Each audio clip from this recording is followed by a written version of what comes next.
जय Hind aspirants, welcome to Delta Defence Academy. और मैं आपका स्वागत करता हूं हमारे ऑनलाइन पोर्टल में।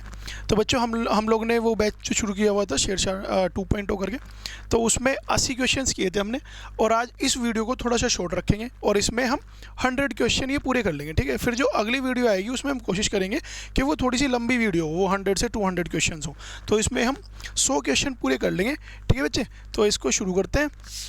क्वेश्चन नंबर 80 से लेके और 100 तक इसमें हम पूरे कर लेंगे।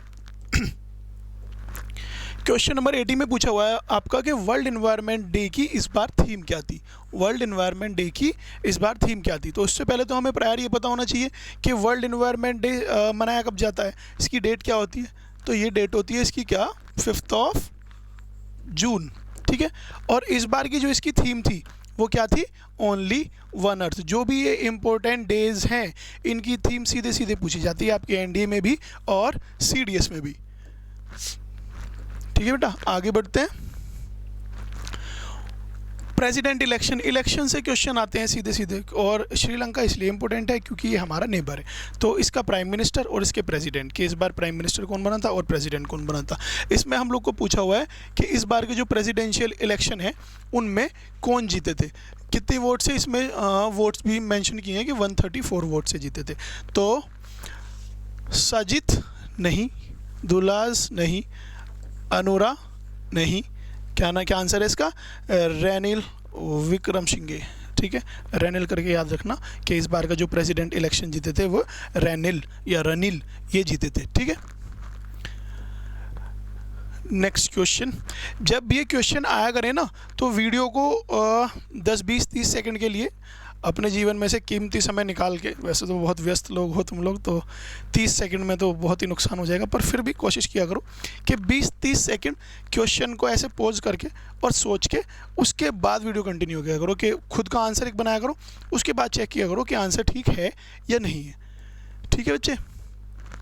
ये देखो फिर यही आ गई report, ISFR Indian state of forest report. मैंने बताई थी कि ये बहुत इंपॉर्टेंट रिपोर्ट है और ये रिपोर्ट एनुअली नहीं है। ये कैसी है रिपोर्ट, ये बाइनियल रिपोर्ट है। कैसी रिपोर्ट है ये, एक बाइनियल रिपोर्ट है, यानी 2 साल में एक बार आती है। फॉरेस्ट सर्वे ऑफ इंडिया निकालता है। कौन निकालता है इसको, फॉरेस्ट सर्वे ऑफ इंडिया। और इसकी मिनिस्ट्री कौन सी है, MOEFCC, ministry of environment, forest and climate change. इसके अंडर ये रिपोर्ट आती है। अब इसमें पूछा क्या हुआ है, अब इसमें पूछा हुआ है, इसमें बहुत सारे फैक्ट हैं रिपोर्ट में, तो ये हमको पता होना चाहिए। इस क्वेश्चन में क्या पूछा हुआ है, लीस्ट फॉरेस्ट कवर, ज़्यादा नहीं, इसमें पूछा है लीस्ट फॉरेस्ट कवर, सबसे कम फॉरेस्ट कवर कहाँ पे है।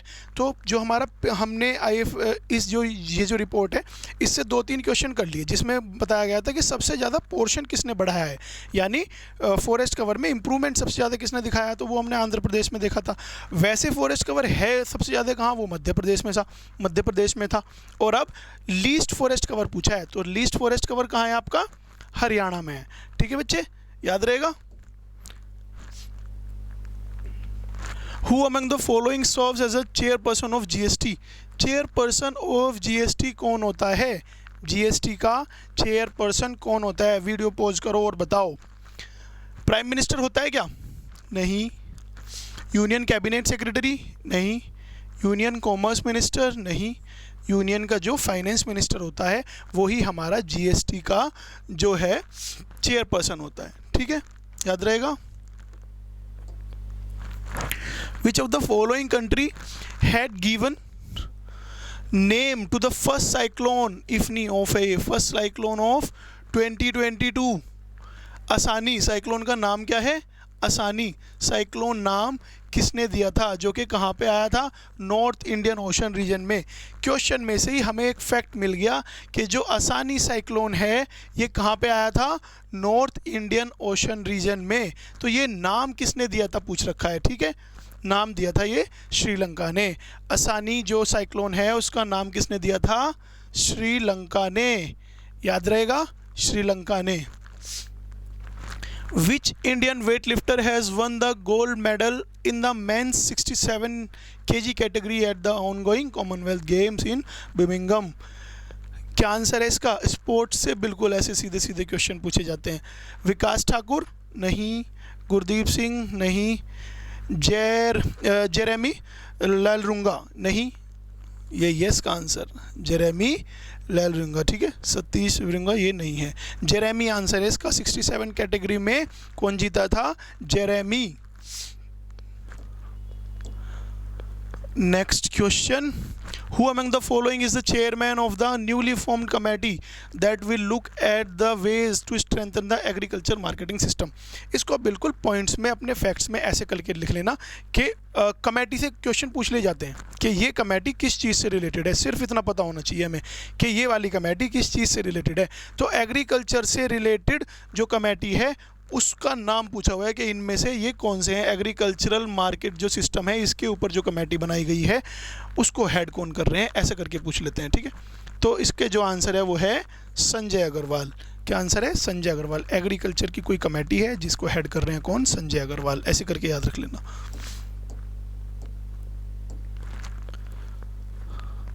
Which country Navy's all-women air crew created history by carrying out surveillance mission over North Arabian Sea? Surveillance mission, question से ही फैक्ट्स बनाया करो। सर्विलेंस मिशन कहाँ पे? ओवर नॉर्थ अरेबियन सी, ठीक। ऑल विमेन एयर क्रू, जो सारा का सारा क्रू था वो सब विमेंस थी। कितने विमेन थे इसमें? 5 विमेंस थी इसमें। ले बेटा, प्राउड मोमेंट कहाँ से थी ये? इंडिया, ठीक है, ये कैपिटल्स में लिखो, इंडिया, ठीक है। तो ये ऑल विमेन क्रू कहाँ से थी? ये इंडिया से थी, 5 विमेन क्रू थी ये।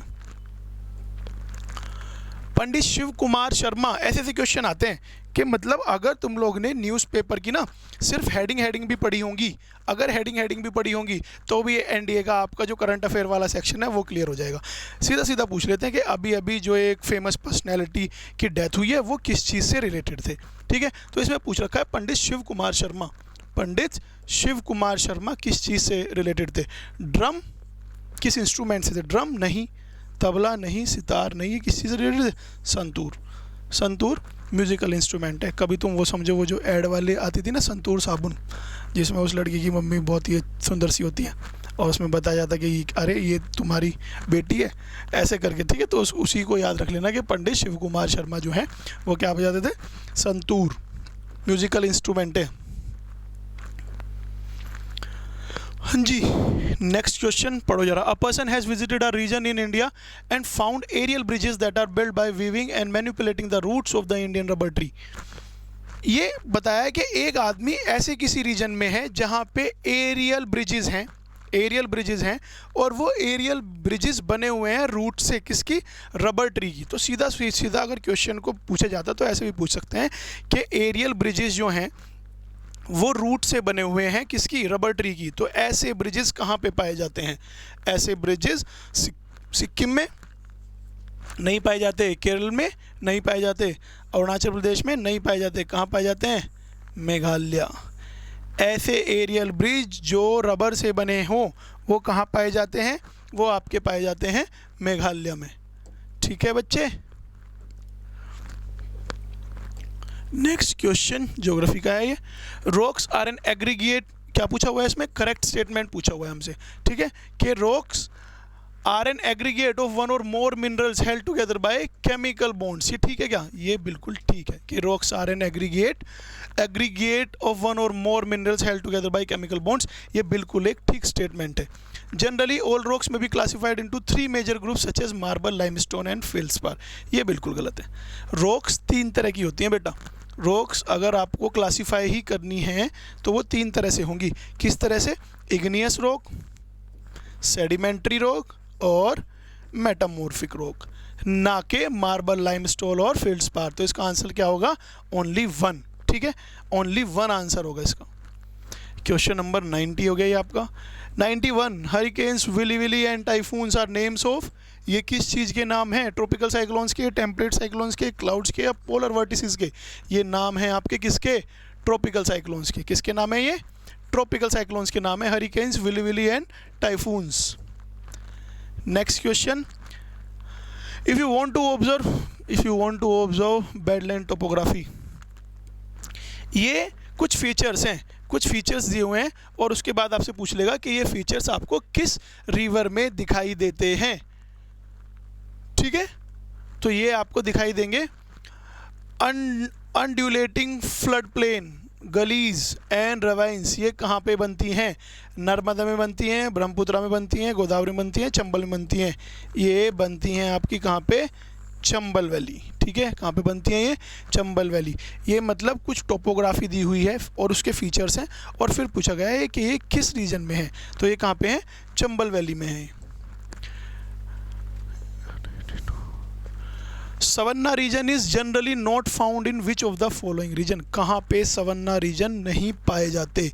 क्वेश्चन में ये देख लिया करो कि क्या पूछ रहा है, करेक्ट या इनकरेक्ट, नोट तो नहीं है, इस पे ध्यान दे लिया करो। ठीक है, तो सवन्ना रीजन कहाँ कहाँ नहीं पाए जाते? सवन्ना रीजन नॉर्थ ऑस्ट्रेलिया में होते हैं, सेंट्रल अफ्रीका में होते हैं, ब्राज़ील में होते हैं, आपके सेंट्रल एशिया में नहीं होते। तो इसका आंसर क्या होगा? इसका आंसर होगा आपका डी, क्योंकि क्या पूछा हुआ है? Not found. तो इसका आंसर हो जाएगा आपका क्या? सेंट्रल एशिया में सवन्ना वेजिटेशन नहीं पाए जाते।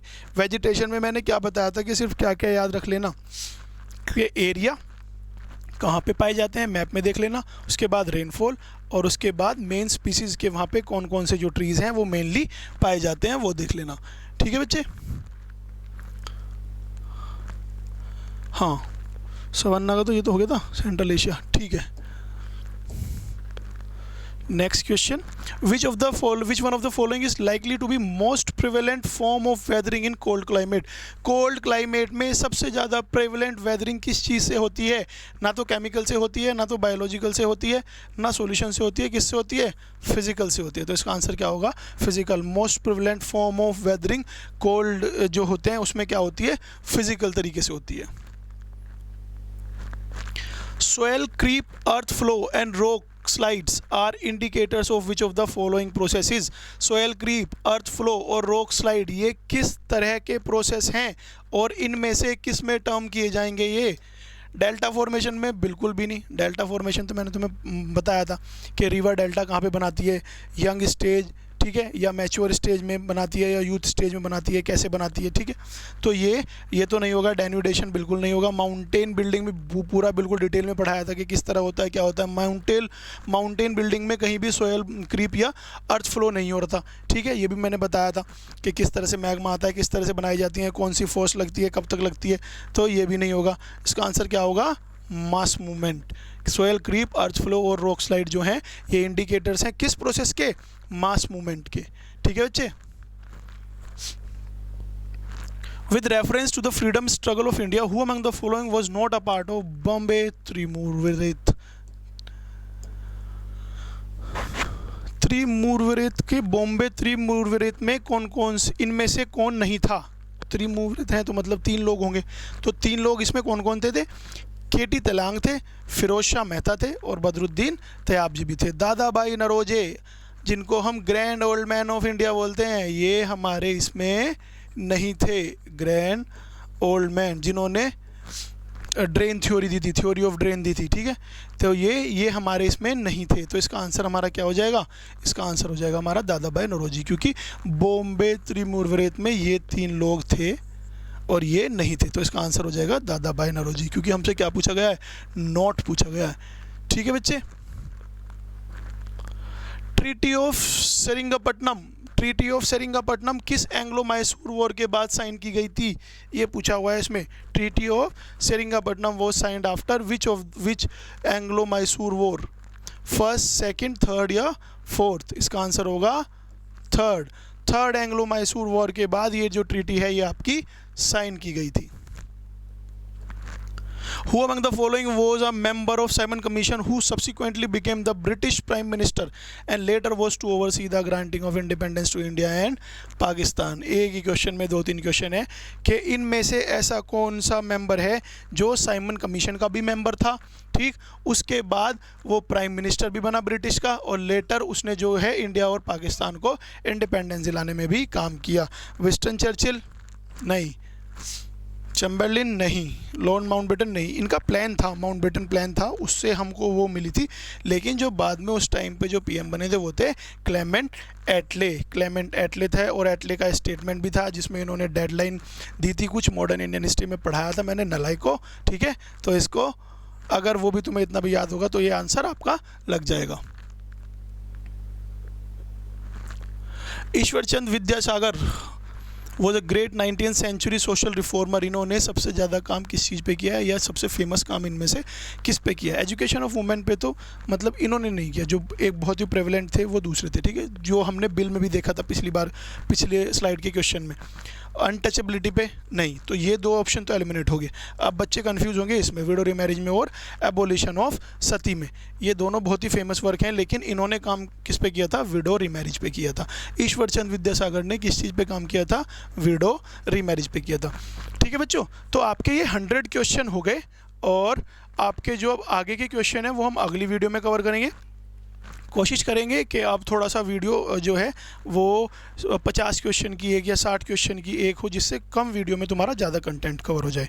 ठीक है बच्चे, तो कंटिन्यू रखिए इसको, और जो भी फैक्ट मिलते जाते हैं उसको ऐड ऑन करते रहिए। आपकी तैयारी अच्छी चलती रहेगी। हमारी तरफ से आपके 4 सितंबर के एग्ज़ाम के लिए गुड लक है तुम्हारे लिए। ठीक है, go and rule the waves, अच्छे से करके आना। धन्यवाद।